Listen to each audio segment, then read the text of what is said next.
The Book of Nehemiah. Nehemiah, chapter 1. The words of Nehemiah, son of Hakaliah. In the month of Kislev, in the 20th year, while I was in the citadel of Susa, Hanani, one of my brothers, came from Judah with some other men, and I questioned them about the Jewish remnant that had survived the exile, and also about Jerusalem. They said to me, "Those who survived the exile and are back in the province are in great trouble and disgrace. The wall of Jerusalem is broken down, and its gates have been burned with fire." When I heard these things, I sat down and wept. For some days I mourned and fasted and prayed before the God of heaven. Then I said, "Lord, God of heaven, the great and awesome God, who keeps his covenant of love with those who love him and keep his commandments, let your ear be attentive and your eyes be open to hear the prayer your servant is praying before you, day and night for your servants, the people of Israel. I confess the sins we Israelites, including myself and my father's family, have committed against you. We have acted very wickedly towards you. We have not obeyed the commands, decrees, and laws you gave your servant Moses. Remember the instruction you gave your servant Moses, saying, 'If you are unfaithful, I will scatter you among the nations. But if you return to me and obey my commands, then even if your exiled people are at the farthest horizon, I will gather them from there and bring them to the place I have chosen as a dwelling for my name. They are your servants and your people, whom you redeemed by your great strength and your mighty hand.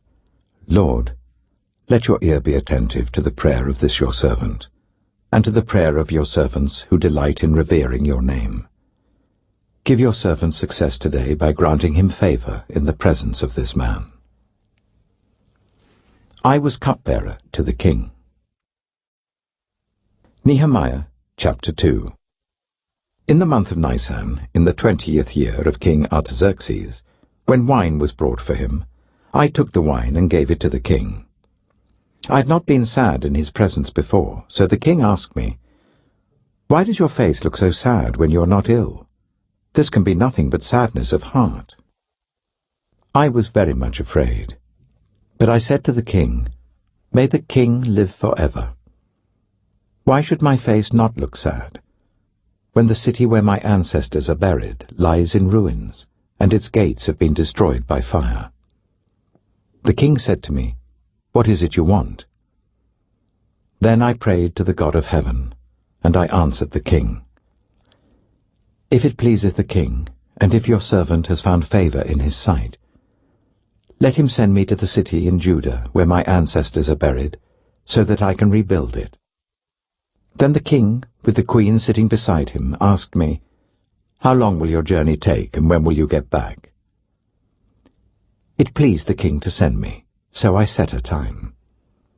I also said to him, "If it pleases the king, may I have letters to the governors of Trans-Euphrates, so that they will provide me safe conduct until I arrive in Judah? And may I have a letter to Asaph, keeper of the royal park, so he will give me timber to make beams for the gates of the citadel by the temple, and for the city wall, and for the residence I will occupy." And because the gracious hand of my God was on me, the king granted my requests. So I went to the governors of Trans-Euphrates and gave them the king's letters. The king had also sent army officers and cavalry with me. When Sanballat the Horonite and Tobiah the Ammonite official heard about this, they were very much disturbed that someone had come to promote the welfare of the Israelites. I went to Jerusalem, and after staying there 3 days, I set out during the night with a few others. I had not told anyone what my God had put in my heart to do for Jerusalem. There were no mounts with me except the one I was riding on. By night, I went out through the valley gate towards the Jackal Well and the Dung Gate, examining the walls of Jerusalem which had been broken down, and its gates which had been destroyed by fire. Then I moved on towards the Fountain Gate and the King's Pool, but there was not enough room for my mount to get through. So I went up the valley by night, examining the wall. Finally, I turned back and re-entered through the valley gate. The officials did not know where I had gone or what I was doing, because as yet I had said nothing to the Jews or the priests or nobles or officials or any others who would be doing the work. Then I said to them, "You see the trouble we are in. Jerusalem lies in ruins, and its gates have been burned with fire. Come, let us rebuild the wall of Jerusalem, and we will no longer be in disgrace." I also told them about the gracious hand of my God on me, and what the king had said to me. They replied, "Let us start rebuilding." So they began this good work. But when Sanballat the Horonite, Tobiah the Ammonite official, and Geshem the Arab heard about it, they mocked and ridiculed us. "What is this you're doing?" they asked. "Are you rebelling against the king?" I answered them by saying, "The God of heaven will give us success. We, his servants, will start rebuilding. But as for you, you have no share in Jerusalem, or any claim or historic right to it." Nehemiah chapter 3. Eliashib, the high priest, and his fellow priests went to work and rebuilt the sheep gate. They dedicated it and set its doors in place, building as far as the Tower of the 100, which they dedicated, and as far as the Tower of Hananel. The men of Jericho built the adjoining section, and Zakkur, son of Imri, built next to them. The fish gate was rebuilt by the sons of Hassenaah. They laid its beams and put its doors and bolts and bars in place. Meremoth, son of Uriah, the son of Hakkoz, repaired the next section. Next to him, Meshullam, son of Berechiah, the son of Meshezabel, made repairs, and next to him, Zadok, son of Baana, also made repairs. The next section was repaired by the men of Tekoa, but their nobles would not put their shoulders to the work under their supervisors. The Jeshanah gate was repaired by Joiada, son of Paseah, and Meshullam, son of Besadiah. They laid its beams and put its doors with their bolts and bars in place. Next to them, repairs were made by men from Gibeon and Mizpah, Melatiah of Gibeon and Jadon of Meronoth, places under the authority of the governor of Trans-Euphrates. Uzziel, son of Hariah, one of the goldsmiths, repaired the next section, and Hananiah, one of the perfume makers, made repairs next to that. They restored Jerusalem as far as the broad wall. Raphiah, son of Hur, ruler of a half-district of Jerusalem, repaired the next section. Adjoining this, Jediah, son of Harumaph, made repairs opposite his house, and Hattush, son of Hashabniah, made repairs next to him. Malchijah, son of Harim, and Hashub, son of Pahath-Moab, repaired another section, and the Tower of the Ovens. Shallum, son of Halohesh, ruler of a half-district of Jerusalem, repaired the next section with the help of his daughters. The valley gate was repaired by Hanon, and the residents of Zanoah. They rebuilt it and put its doors with their bolts and bars in place. They also repaired 1,000 cubits of the wall as far as the dung gate. The dung gate was repaired by Malchijah, son of Rechab, ruler of the district of Beth-Hakerem. He rebuilt it and put its doors with their bolts and bars in place. The fountain gate was repaired by Shallun, son of Kolhose, ruler of the district of Mizpah. He rebuilt it, roofing it over and putting its doors and bolts and bars in place. He also repaired the wall of the pool of Siloam by the king's garden, as far as the steps going down from the city of David. Beyond him, Nehemiah, son of Azbuk, ruler of a half-district of Beth-Zur, made repairs up to a point opposite the tombs of David, as far as the artificial pool and the house of the heroes. Next to him, the repairs were made by the Levites, under Rehum, son of Bani. Beside him, Hashabiah, ruler of half the district of Keilah, carried out repairs for his district. Next to him, the repairs were made by their fellow Levites, under Binnui, son of Henadad, ruler of the other half-district of Keilah. Next to him, Ezer, son of Jeshua, ruler of Mizpah, repaired another section, from a point facing the ascent to the armory, as far as the angle of the wall. Next to him, Baruch, son of Zebai, zealously repaired another section, from the angle to the entrance of the house of Eliashib, the high priest. Next to him, Meremoth, son of Uriah, the son of Hakkoz, repaired another section, from the entrance of Eliashib's house to the end of it. The repairs next to him were made by the priests from the surrounding region. Beyond them, Benjamin and Hashub made repairs in front of their house, and next to them, Azariah, son of Maaseiah, the son of Ananiah, made repairs beside his house. Next to him, Binnui, son of Henadad, repaired another section, from Azariah's house to the angle and the corner. And Palal, son of Uzai, worked opposite the angle and the tower projecting from the upper palace near the court of the guard. Next to him, Pedaiah, son of Parosh, and the temple servants living on the hill of Ophel, made repairs up to a point opposite the water gate towards the east and the projecting tower. Next to them, the men of Tekoa repaired another section, from the great projecting tower to the wall of Ophel. Above the horse gate, the priests made repairs, each in front of his own house. Next to them, Zadok, son of Immer, made repairs opposite his house. Next to him, Shemaiah, son of Shechaniah, the guard at the east gate, made repairs. Next to him, Hananiah, son of Shelemiah, and Hanun, the sixth son of Zalaph, repaired another section. Next to them, Meshullam, son of Berechiah, made repairs opposite his living quarters. Next to him, Malchijah, one of the goldsmiths, made repairs as far as the house of the temple servants and the merchants, opposite the inspection gate, and as far as the room above the corner. And between the room above the corner and the sheep gate, the goldsmiths and merchants made repairs. Nehemiah chapter 4. When Sanballat heard that we were rebuilding the wall, he became angry and was greatly incensed. He ridiculed the Jews, and in the presence of his associates and the army of Samaria. He said, "What are these feeble Jews doing? Will they restore their wall? Will they offer sacrifices? Will they finish in a day? Can they bring the stones back to life from those heaps of rubble, burned as they are?" Tobiah the Ammonite, who was at his side, said, "What they are building, even a fox climbing up on it would break down their wall of stones."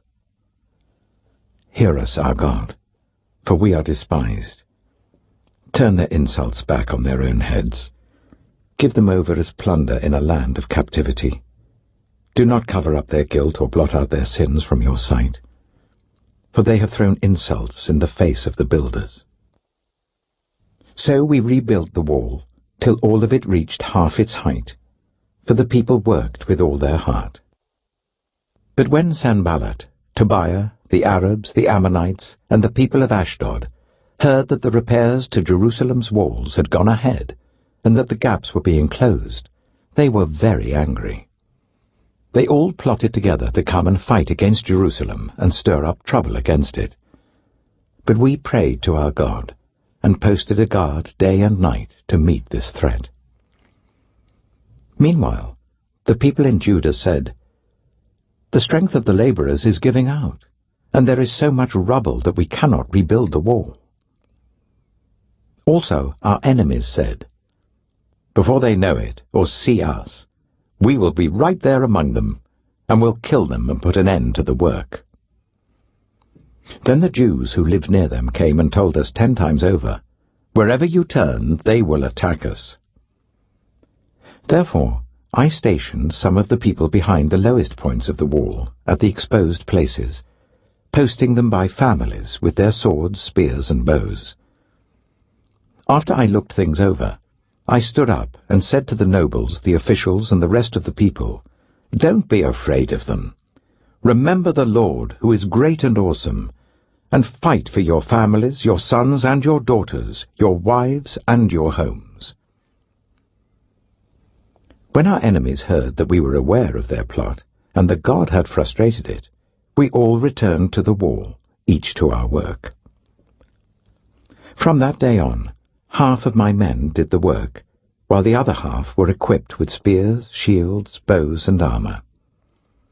The officers posted themselves behind all the people of Judah who were building the wall. Those who carried materials did their work with one hand and held a weapon in the other, and each of the builders wore his sword at his side as he worked. But the man who sounded the trumpet stayed with me. Then I said to the nobles, the officials, and the rest of the people, "The work is extensive and spread out, and we are widely separated from each other along the wall. Wherever you hear the sound of the trumpet, join us there. Our God will fight for us." So we continued the work with half the men holding spears, from the first light of dawn till the stars came out. At that time I also said to the people, "Let every man and his helper stay inside Jerusalem at night, so that they can serve us as guards by night and as workers by day." Neither I nor my brothers nor my men nor the guards with me took off our clothes. Each had his weapon, even when he went for water. Nehemiah chapter 5. Now the men and their wives raised a great outcry against their fellow Jews. Some were saying, "We and our sons and daughters are numerous. In order for us to eat and stay alive, we must get grain." Others were saying, "We are mortgaging our fields, our vineyards, and our homes to get grain during the famine." Still others were saying, "We have had to borrow money to pay the king's tax on our fields and vineyards. Although we are of the same flesh and blood as our fellow Jews, and though our children are as good as theirs, yet we have to subject our sons and daughters to slavery.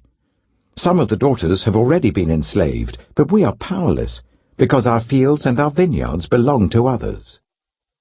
When I heard their outcry and these charges, I was very angry.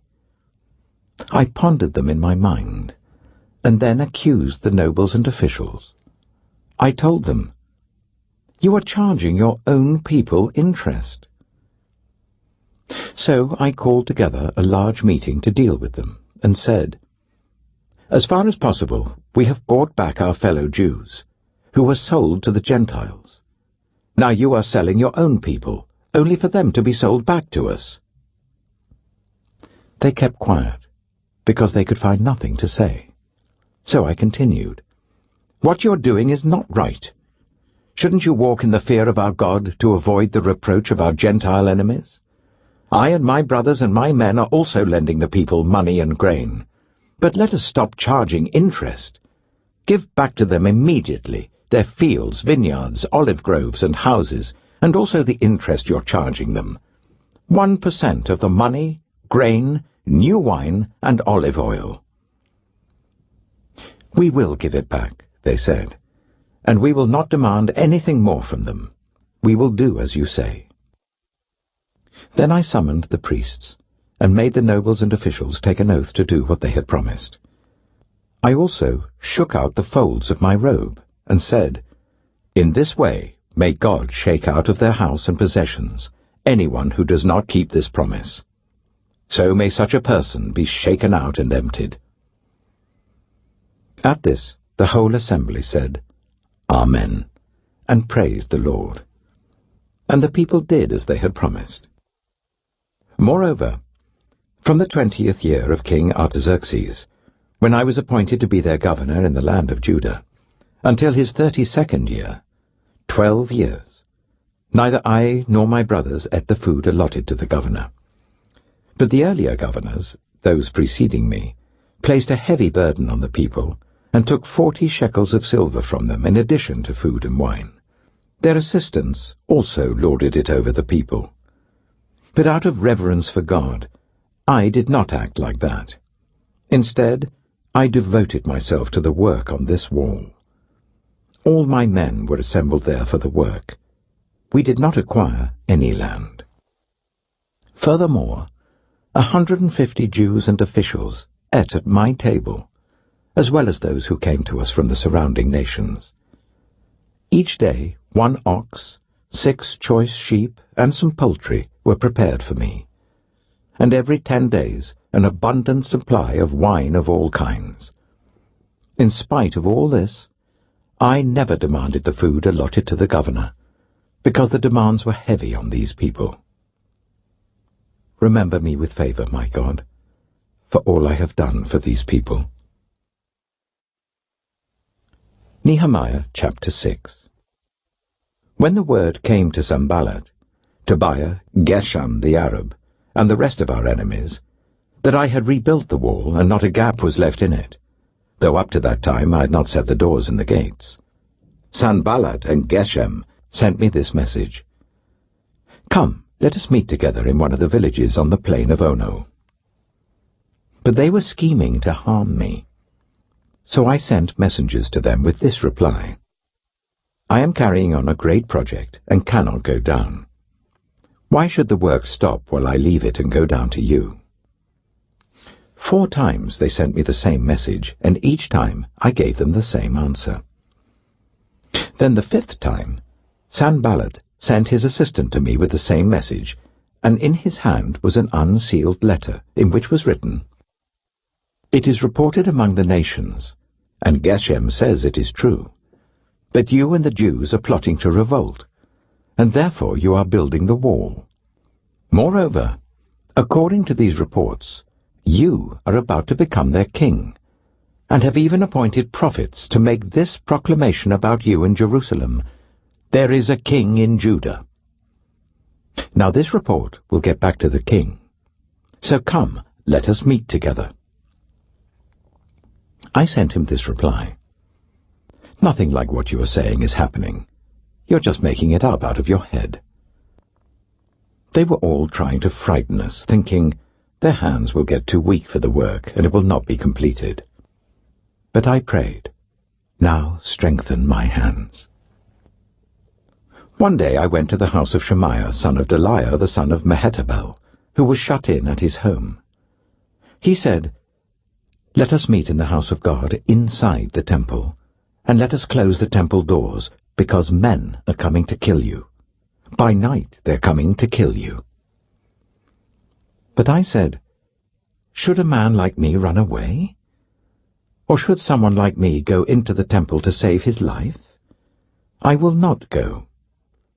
I realized that God had not sent him, but that he had prophesied against me, because Tobiah and Sanballat had hired him. He had been hired to intimidate me, so that I would commit a sin by doing this, and then they would give me a bad name to discredit me. Remember Tobiah and Sanballat, my God, because of what they have done. Remember also the prophet Noadiah, and how she and the rest of the prophets have been trying to intimidate me. So the wall was completed on the 25th of Elul, in 52 days. When all our enemies heard about this, all the surrounding nations were afraid and lost their self-confidence, because they realized that this work had been done with the help of our God. Also, in those days, the nobles of Judah were sending many letters to Tobiah, and replies from Tobiah kept coming to them. For many in Judah were under oath to him, since he was son-in-law to Shechaniah son of Arah, and his son Jehohanan had married the daughter of Meshullam son of Berechiah. Moreover, they kept reporting to me his good deeds, and then telling him what I said, and Tobiah sent letters to intimidate me. Nehemiah chapter 7. After the wall had been rebuilt, and I had set the doors in place, the gatekeepers, the musicians, and the Levites were appointed. I put in charge of Jerusalem my brother Hanani, along with Hananiah, the commander of the citadel, because he was a man of integrity and feared God more than most people do. I said to them, "The gates of Jerusalem are not to be opened until the sun is hot. While the gatekeepers are still on duty, make them shut the doors and bar them. Also appoint residents of Jerusalem as guards, some at their posts and some near their own houses." Now the city was large and spacious, but there were few people in it, and the houses had not yet been rebuilt. So my God put it into my heart to assemble the nobles, the officials, and the common people for registration by families. I found the genealogical record of those who had been the first to return. This is what I found written there. These are the people of the province who came up from the captivity of the exiles, whom Nebuchadnezzar king of Babylon had taken captive. They returned to Jerusalem and Judah, each to his own town, in company with Zerubbabel, Joshua, Nehemiah, Azariah, Rehemiah, Nehemiah, Mordecai, Bilshan, Mispereth, Bigvai, Nehum, and Baanah. The list of the men of Israel. The descendants of Parosh, 2,172. Of Shephatiah, 372. Of Arah, 652. Of Pahath Moab, through the line of Joshua and Joab, 2,818. Of Elam, 1,254. Of Zattu, 845. Of Zaccai, 760. Of Binnui, 648. Of Bebai, 628. Of Azgad, 2,322. Of Adonikam, 667. Of Bigvai, 2,067. Of Adin, 655. Of Eta, through Hezekiah, 98. Of Hashum, 328. Of Bezai, 324. Of Harif, 112. Of Gibeon, 95. The men of Bethlehem and Netophah, 188. Of Anathoth, 128. Of Beth Azmaveth, 42. Of Kiriath Jearim, Kephirah, and Beeroth, 743. Of Ramah and Jeba, 621. Of Michmash, 122. Of Bethel and Ai, 123. Of the other Nebo, 52. Of the other Elam, 1,254. Of Harim, 320. Of Jericho, 345. Of Lod, Hadid, and Ono, 721. Of Seneah, 3,930. The priests. The descendants of Jediah, through the family of Jeshua, 973. Of Immer, 1,052. Of Pashur, 1,247. Of Harim, 1,017. The Levites. The descendants of Jeshua, through Kadmiel, through the line of Hodaviah, 74. The musicians. The descendants of Asaph, 148. The gatekeepers. The descendants of Shallum, Ater, Talmon, Akub, Hatita, and Shobai, 138. The temple servants. The descendants of Zihah, Hasupha, Tabaoth, Keros, Saya, Padan, Labana, Hagabah, Shalmai, Hanan, Gidel, Gehar, Reiah, Rezin, Nekoda, Gazam, Uzzah, Paseah, Bisai, Mehunim, Nephusim, Bagbuk, Hakyupha, Haher, Bazloth, Mahida, Harsha, Barkos, Sisera, Tema, Neziah, and Hatipha. The descendants of the servants of Solomon. The descendants of Sotai, Sophereth, Perida, Jaala, Darkon, Gidel, Shephatiah, Hatil, Pokereth Hazabaim, and Ammon. The temple servants and the descendants of the servants of Solomon, 392. The following came up from the towns of Tel Melah, Tel Harsha, Kirab, Adon, and Immer, but they could not show that their families were descended from Israel. The descendants of Deliah, Tobiah, and Nekoda, 642.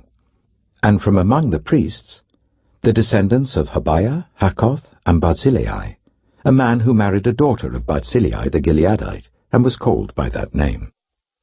These searched for their family records, but they could not find them, and so were excluded from the priesthood as unclean. The governor, therefore, ordered them not to eat any of the most sacred food until there should be a priest ministering with the Urim and Thummim. The whole company numbered 42,360, besides their 7,337 male and female slaves, and they also had 245 male and female singers.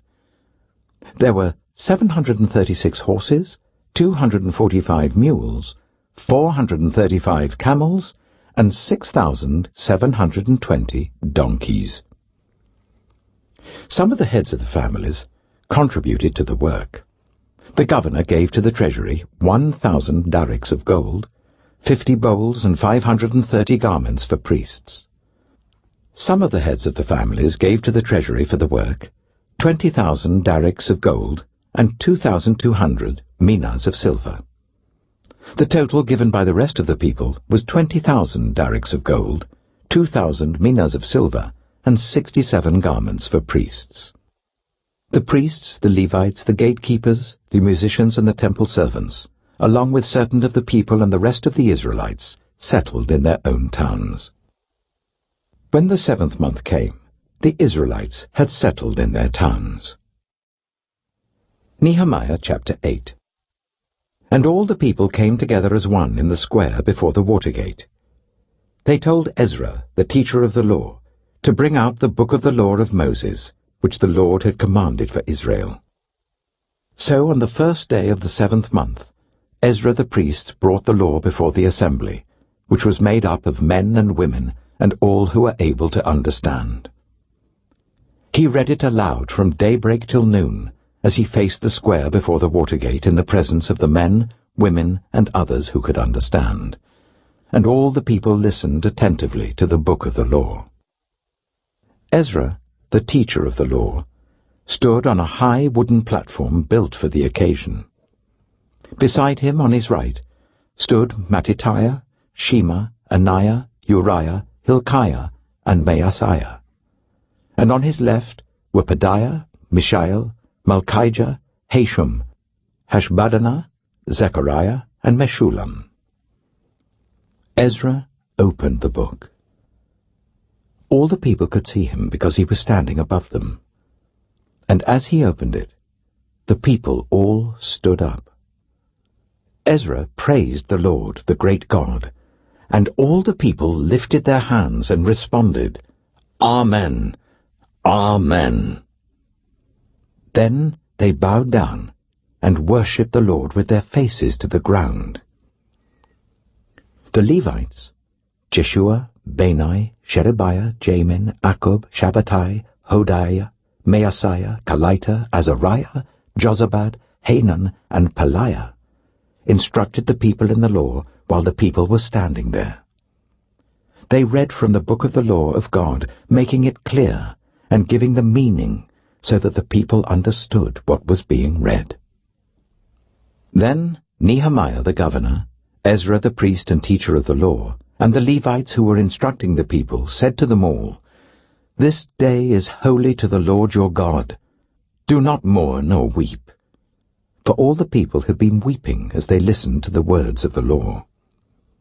Nehemiah said, Go and enjoy choice food and sweet drinks, and send some to those who have nothing prepared. This day is holy to our Lord. Do not grieve, for the joy of the Lord is your strength. The Levites calmed all the people, saying, Be still, for this is a holy day. Do not grieve. Then all the people went away to eat and drink, to send portions of food and to celebrate with great joy, because they now understood the words that had been made known to them. On the 2nd day of the month, the heads of all the families, along with the priests and Levites, gathered round Ezra, the teacher of the law, to give attention to the words of the law. They found, written in the law, which the Lord had commanded through Moses, that the Israelites were to live in temporary shelters during the festival of the 7th month, and that they should proclaim this word and spread it throughout their towns and in Jerusalem. Go out into the hill country, and bring back branches from olive and wild olive trees, and from myrtles, palms, and other leafy trees, to make temporary shelters, as it is written. So the people went out, and brought back branches, and built themselves temporary shelters on their own roofs, in their courtyards, in the courts of the house of God, and in the square by the water gate, and the one by the gate of Ephraim. The whole company that had returned from exile built temporary shelters and lived in them. From the days of Joshua son of Nun until that day, the Israelites had not celebrated it like this, and their joy was very great. Day after day, from the first day to the last, Ezra read from the book of the law of God. They celebrated the festival for 7 days, and on the 8th day, in accordance with the regulation, there was an assembly. Nehemiah chapter 9. On the 24th day of the same month, the Israelites gathered together, fasting and wearing sackcloth, and putting dust on their heads. Those of Israelite descent had separated themselves from all foreigners. They stood in their places and confessed their sins and the sins of their ancestors. They stood where they were and read from the book of the law of the Lord their God for a quarter of the day, and spent another quarter in confession and in worshipping the Lord their God. Standing on the stairs of the Levites were Jeshua, Bani, Kadmiel, Shabaniah, Bunai, Sherebiah, Bani, and Kenani. They cried out with loud voices to the Lord their God. And the Levites, Jeshua, Kadmiel, Bani, Hashabniah, Sherebiah, Hodiah, Shabaniah, and Pethahiah, said, Stand up and praise the Lord your God, who is from everlasting to everlasting. Blessed be your glorious name, and may it be exalted above all blessing and praise. You alone are the Lord. You made the heavens, even the highest heavens, and all their starry host, the earth and all that is on it, the seas and all that is in them. You give life to everything, and the multitudes of heaven worship you. You are the Lord God, who chose Abram, and brought him out of Ur of the Chaldeans, and named him Abraham. You found his heart faithful to you, and you made a covenant with him to give to his descendants the land of the Canaanites, Hittites, Amorites, Perizzites, Jebusites, and Girgashites. You have kept your promise, because you are righteous. You saw the suffering of our ancestors in Egypt. You heard their cry at the Red Sea. You sent signs and wonders against Pharaoh, against all his officials and all the people of his land, for you knew how arrogantly the Egyptians treated them. You made a name for yourself, which remains to this day. You divided the sea before them, so that they passed through it on dry ground, but you hurled their pursuers into the depths, like a stone into mighty waters. By day you led them with a pillar of cloud, and by night with a pillar of fire, to give them light on the way they were to take. You came down on Mount Sinai. You spoke to them from heaven. You gave them regulations and laws that are just and right, and decrees and commands that are good. You made known to them your holy Sabbath and gave them commands, decrees, and laws through your servant Moses. In their hunger you gave them bread from heaven, and in their thirst you brought them water from the rock. You told them to go in and take possession of the land you had sworn with uplifted hand to give them. But they, our ancestors, became arrogant and stiff-necked, and they did not obey your commands. They refused to listen and failed to remember the miracles you performed among them. They became stiff-necked, and in their rebellion appointed a leader in order to return to their slavery. But you are a forgiving God, gracious and compassionate, slow to anger and abounding in love. Therefore you did not desert them, even when they cast for themselves an image of a calf and said, This is your God, who brought you up out of Egypt, or when they committed awful blasphemies. Because of your great compassion, you did not abandon them in the wilderness. By day, the pillar of cloud did not fail to guide them on their path, nor the pillar of fire by night to shine on the way they were to take. You gave your good spirit to instruct them. You did not withhold your manna from their mouths, but you gave them water for their thirst. For 40 years you sustained them in the wilderness. They lacked nothing. Their clothes did not wear out, nor did their feet become swollen. You gave them kingdoms and nations, allotting to them even the remotest frontiers. They took over the country of Sihon, king of Heshbon, and the country of Og, king of Bashan. You made their children as numerous as the stars in the sky, and you brought them into the land that you told their parents to enter and possess. Their children went in and took possession of the land. You subdued before them the Canaanites who lived in the land. You gave the Canaanites into their hands along with their kings and the peoples of the land, to deal with them as they pleased. They captured fortified cities and fertile land. They took possession of houses filled with all kinds of good things, wells already dug, vineyards, olive groves, and fruit trees in abundance. They ate to the full and were well nourished. They reveled in your great goodness. But they were disobedient and rebelled against you. They turned their backs on your law. They killed your prophets, who had warned them in order to turn them back to you. They committed awful blasphemies. So you delivered them into the hands of their enemies who oppressed them. But when they were oppressed, they cried out to you. From heaven you heard them, and in your great compassion you gave them deliverers, who rescued them from the hand of their enemies. But as soon as they were at rest, they again did what was evil in your sight. Then you abandoned them to the hand of their enemies, so that they ruled over them. And when they cried out to you again, you heard from heaven, and in your compassion you delivered them time after time. You warned them in order to turn them back to your law, but they became arrogant and disobeyed your commands. They sinned against your ordinances, of which you said, "The person who obeys them will live by them." Stubbornly they turned their backs on you, became stiff-necked and refused to listen. For many years you were patient with them. By your Spirit you warned them through your prophets, yet they paid no attention. So you gave them into the hands of the neighboring peoples. But in your great mercy you did not put an end to them or abandon them, for you are a gracious and merciful God. Now, therefore, our God, the great God, mighty and awesome, who keeps his covenant of love, do not let all this hardship seem trifling in your eyes, the hardship that has come on us, on our kings and leaders, on our priests and prophets, on our ancestors and all your people, from the days of the kings of Assyria until today. In all that has happened to us you have remained righteous. You have acted faithfully, while we acted wickedly. Our kings, our leaders, our priests, our ancestors did not follow your law. They did not pay attention to your commands or the statutes you warned them to keep. Even while they were in their kingdom, enjoying your great goodness to them in the spacious and fertile land you gave them, they did not serve you or turn from their evil ways.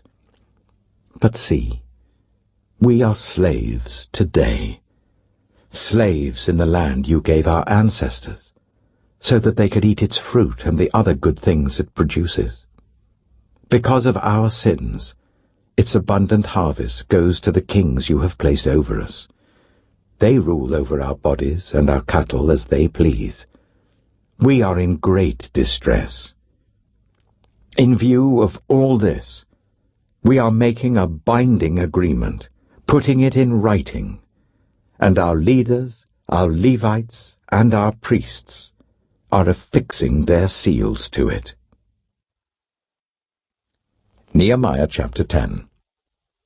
Those who sealed it were Nehemiah the governor, the son of Hakaliah, Zedekiah, Sariah, Azariah, Jeremiah, Pashur, Amariah, Melchijah, Hattush, Shebaniah, Malluch, Harim, Miramoth, Obadiah, Daniel, Ginnathon, Baruch, Meshullam, Abijah, Mijamin, Maaziah, Bilgai, and Shemaiah.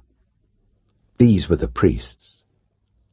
The Levites, Jeshua, son of Azaniah, Binnui, of the sons of Henadad, Kadmiel, and their associates, Shebaniah, Hodiah, Kelita, Peliah, Hanan, Micah, Rehob, Hashabiah, Zakur, Sherebiah, Shebaniah, Hodiah, Bani, and Beninu.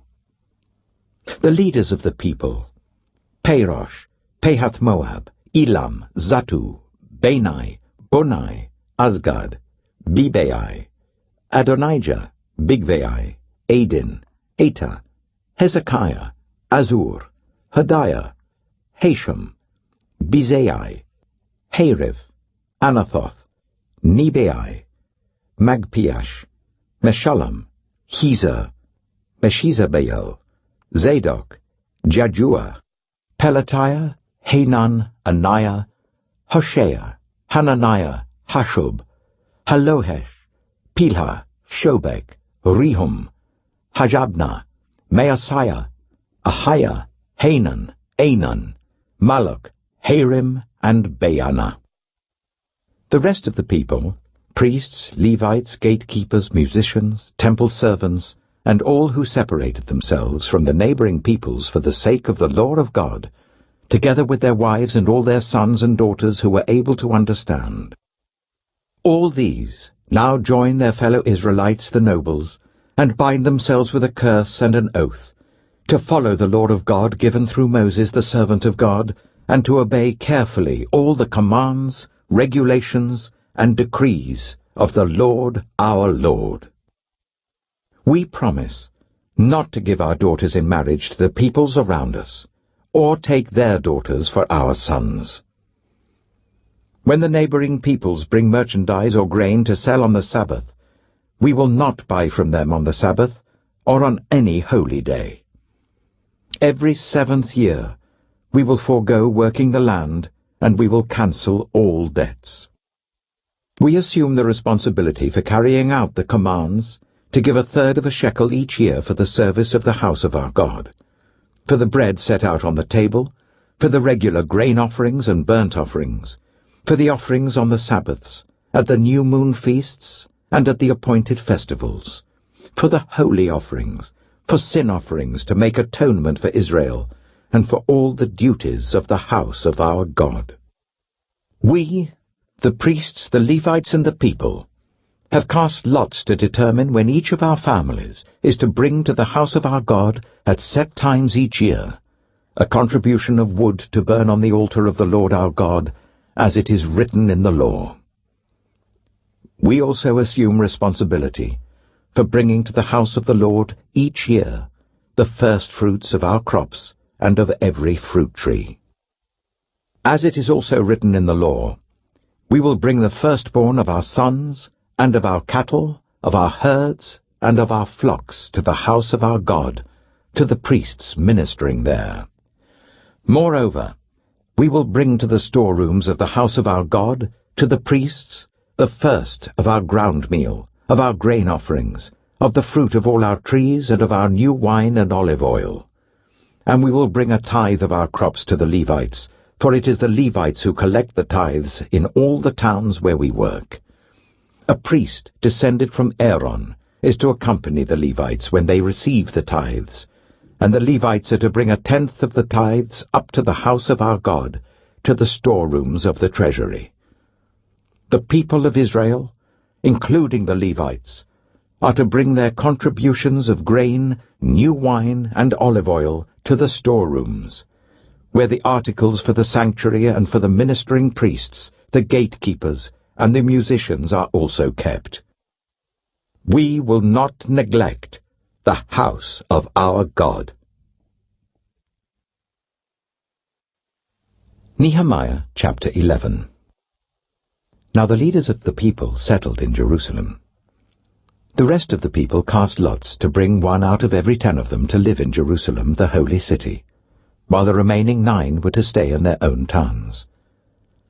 The people commended all who volunteered to live in Jerusalem. These are the provincial leaders who settled in Jerusalem. Now some Israelites, priests, Levites, temple servants, and descendants of Solomon's servants lived in the towns of Judah, each on their own property in the various towns, while other people from both Judah and Benjamin lived in Jerusalem. From the descendants of Judah, Attiah, son of Uzziah, the son of Zechariah, the son of Amariah, the son of Shephatiah, the son of Mahalalel, a descendant of Perez, and Maaseiah, son of Baruch, the son of Colhose, the son of Haziah, the son of Adiah, the son of Joiarib, the son of Zechariah, a descendant of Shelah. The descendants of Perez who lived in Jerusalem totaled 468 men of standing. From the descendants of Benjamin, Sallu, son of Meshullam, the son of Joed, the son of Pedaiah, the son of Koliah, the son of Maaseiah, the son of Ithiel, the son of Jeshiah, and his followers, Gabbai and Salai, 928 men. Joel, son of Zichri, was their chief officer, and Judah, son of Hasanuah, was over the new quarter of the city. From the priests, Jediah, the son of Joiarib, Jachin, Sariah, son of Hilkiah, the son of Meshullam, the son of Zadok, the son of Merioth, the son of Ahitub, the official in charge of the house of God, and their associates who carried on work for the temple, 822 men. Adiah, son of Jeroham, the son of Pelaliah, the son of Amzai, the son of Zechariah, the son of Pashur, the son of Malchijah, and his associates who were heads of families, 242 men. Amashai, son of Azarel, the son of Azai, the son of Meshillamoth, the son of Immer, and his associates who were men of standing, 128. Their chief officer was Zabdiel, son of Haggadolim.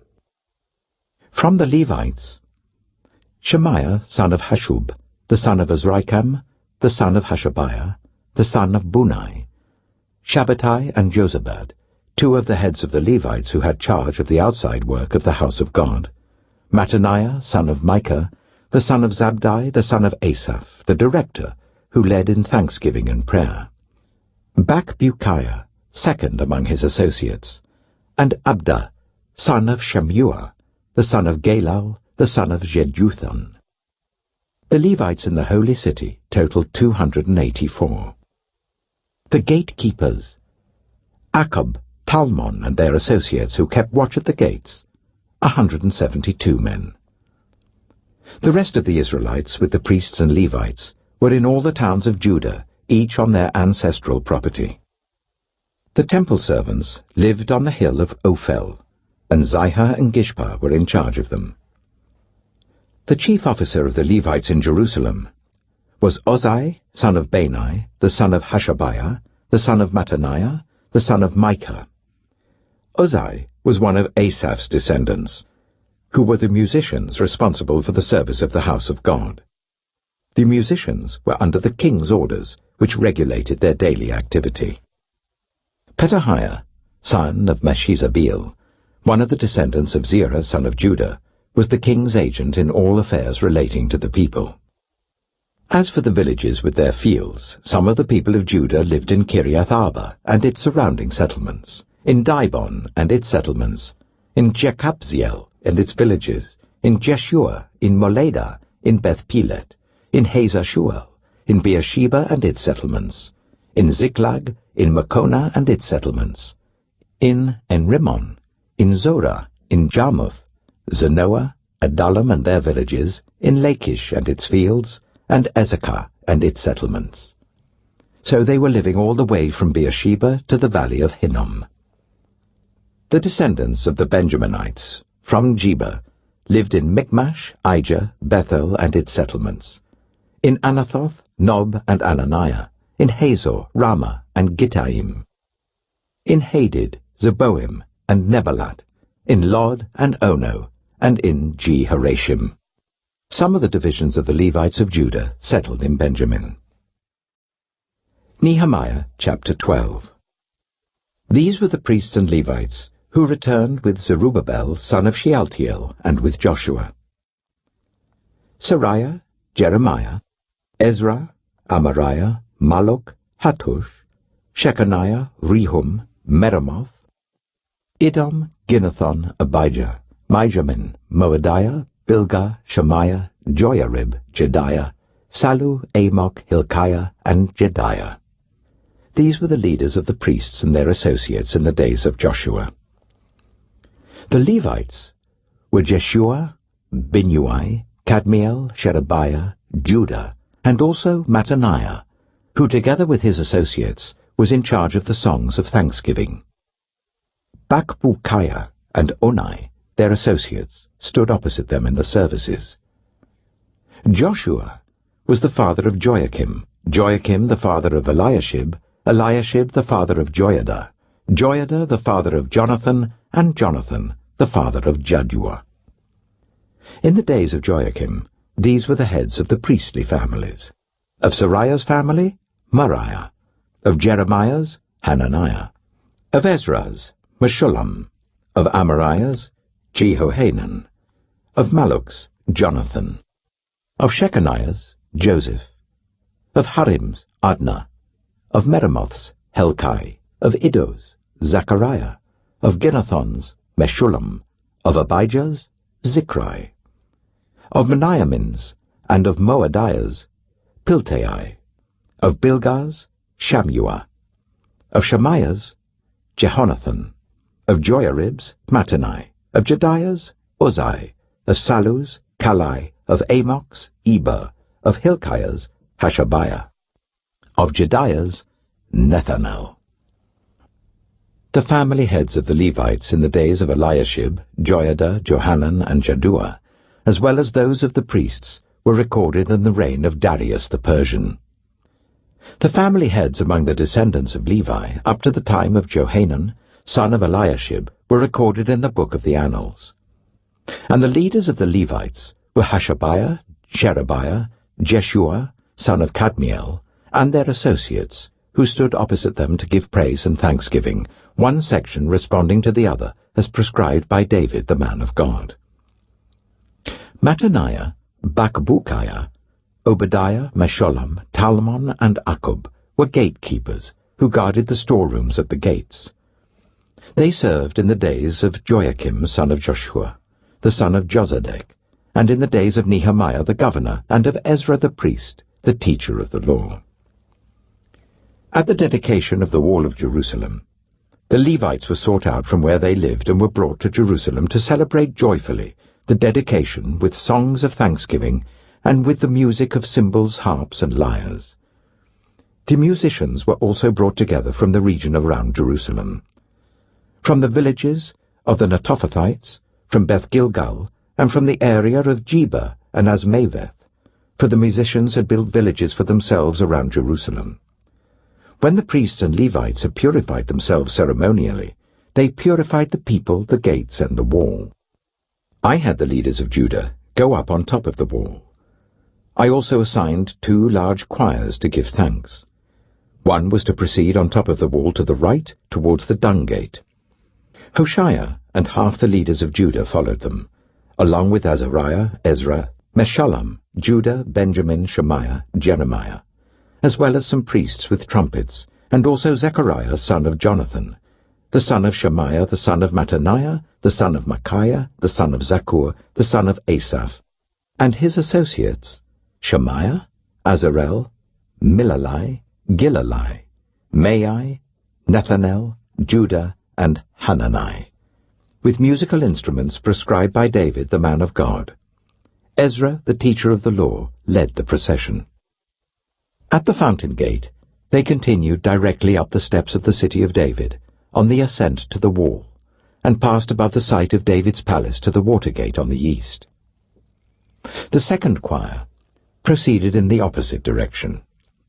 I followed them on top of the wall together with half the people. past the Tower of the Ovens to the Broad Wall, over the gate of Ephraim, the Jeshanah gate, the Fish gate, the Tower of Hananel, and the Tower of the 100, as far as the Sheep gate. At the gate of the guard they stopped. The 2 choirs that gave thanks then took their places in the house of God. So did I, together with half the officials, as well as the priests, Eliakim, Maaseiah, Meniamim, Micaiah, Elioenai, Zechariah, and Hananiah with their trumpets, and also Maaseiah, Shemaiah, Eleazar, Uzai, Jehohanan, Malchijah, Elam, and Ezer. The choirs sang under the direction of Jezrahiah. And on that day they offered great sacrifices, rejoicing because God had given them great joy. The women and children also rejoiced. The sound of rejoicing in Jerusalem could be heard far away. At that time, men were appointed to be in charge of the storerooms for the contributions, firstfruits, and tithes. From the fields around the towns, they were to bring into the storerooms the portions required by the law for the priests and the Levites, for Judah was pleased with the ministering priests and Levites. They performed the service of their God and the service of purification, as did also the musicians and gatekeepers, according to the commands of David and his son Solomon.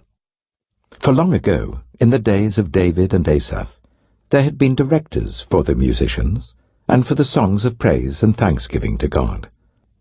So in the days of Zerubbabel and of Nehemiah, all Israel contributed the daily portions for the musicians and the gatekeepers. They also set aside the portion for the other Levites, and the Levites set aside the portion for the descendants of Aaron. Nehemiah chapter 13. On that day the book of Moses was read aloud in the hearing of the people, and there it was found written that no Ammonite or Moabite should ever be admitted into the assembly of God, because they had not met the Israelites with food and water, but had hired Balaam to call a curse down on them. Our God, however, turned the curse into a blessing. When the people heard this law, they excluded from Israel all who were of foreign descent. Before this, Eliashib the priest had been put in charge of the storerooms of the house of our God. He was closely associated with Tobiah, and he had provided him with a large room formerly used to store the grain offerings and incense and temple articles, and also the tithes of grain, new wine, and olive oil prescribed for the Levites, musicians, and gatekeepers, as well as the contributions for the priests. But while all this was going on, I was not in Jerusalem. For in the 32nd year of Artaxerxes, king of Babylon, I had returned to the king. Some time later, I asked his permission and came back to Jerusalem. Here I learned about the evil thing Eliashib had done in providing Tobiah a room in the courts of the house of God. I was greatly displeased, and threw all Tobiah's household goods out of the room. I gave orders to purify the rooms, and then I put back into them the equipment of the house of God, with the grain offerings and the incense. I also learned that the portions assigned to the Levites had not been given to them, and that all the Levites and musicians responsible for the service had gone back to their own fields. So I rebuked the officials and asked them, "Why is the house of God neglected?" Then I called them together and stationed them at their posts. All Judah brought the tithes of grain, new wine, and olive oil into the storerooms. I put Shelemiah the priest, Zadok the scribe, and a Levite named Pedaiah in charge of the storerooms, and made Hanan son of Zakkur, the son of Mattaniah, their assistant, because they were considered trustworthy. They were made responsible for distributing the supplies to their fellow Levites. Remember me for this, my God, and do not blot out what I have so faithfully done for the house of my God and its services. In those days I saw people in Judah treading wine presses on the Sabbath, and bringing in grain and loading it on donkeys, together with wine, grapes, figs, and all other kinds of loads. And they were bringing all this into Jerusalem on the Sabbath.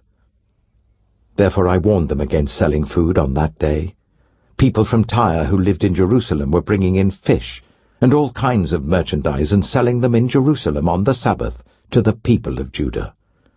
I rebuked the nobles of Judah and said to them, "What is this wicked thing you are doing, desecrating the Sabbath day? Didn't your ancestors do the same things, so that our God brought all this calamity on us and on this city? Now you are stirring up more wrath against Israel by desecrating the Sabbath." When evening shadows fell on the gates of Jerusalem before the Sabbath, I ordered the doors to be shut and not opened until the Sabbath was over. I stationed some of my own men at the gates so that no load could be brought in on the Sabbath day. Once or twice, the merchants and sellers of all kinds of goods spent the night outside Jerusalem. But I warned them and said, "Why do you spend the night by the wall? If you do this again, I will arrest you." From that time on, they no longer came on the Sabbath. Then I commanded the Levites to purify themselves and go and guard the gates in order to keep the Sabbath day holy. Remember me for this also, my God, and show mercy to me according to your great love.